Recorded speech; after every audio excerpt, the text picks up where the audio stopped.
കുറ്റാലം കൊട്ടാരത്തിന്റെ അവകാശം കേരളത്തിന് തന്നെ. രാജകുടുംബത്തിന് അവകാശവാദം തള്ളി മദ്രാസ് ഹൈക്കോടതി.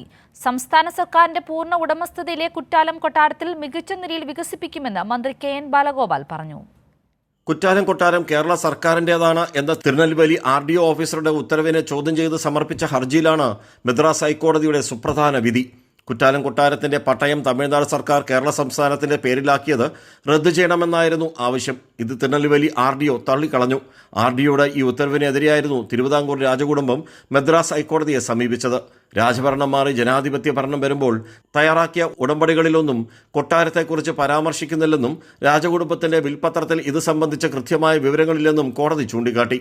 പട്ടയം അനുവദിച്ചത് കൊട്ടാരം കെയർടേക്കറുടെ പേരിലാണെന്നും കൊട്ടാരം കെയർടേക്കറെ നിയമിച്ചത് സർക്കാർ ആയതിനാൽ പട്ടയത്തിൽ രാജകുടുംബത്തിന് അവകാശമില്ലെന്നും കോടതി നിരീക്ഷിച്ചു.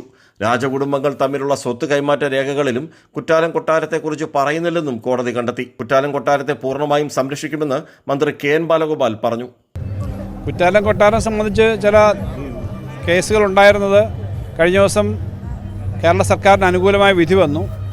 അത് യഥാർത്ഥത്തിൽ ഏറ്റവും ന്യായമായ എല്ലാവരും പ്രതീക്ഷിച്ചൊരു കാര്യം തന്നെയാണ്. കാരണം നമ്മുടെ സംസ്ഥാനത്തിൻ്റെ അല്ലെങ്കിൽ പഴയ തിരുവിതാംകൂറിൻ്റെ സ്വത്തുക്കളായിരുന്നത്.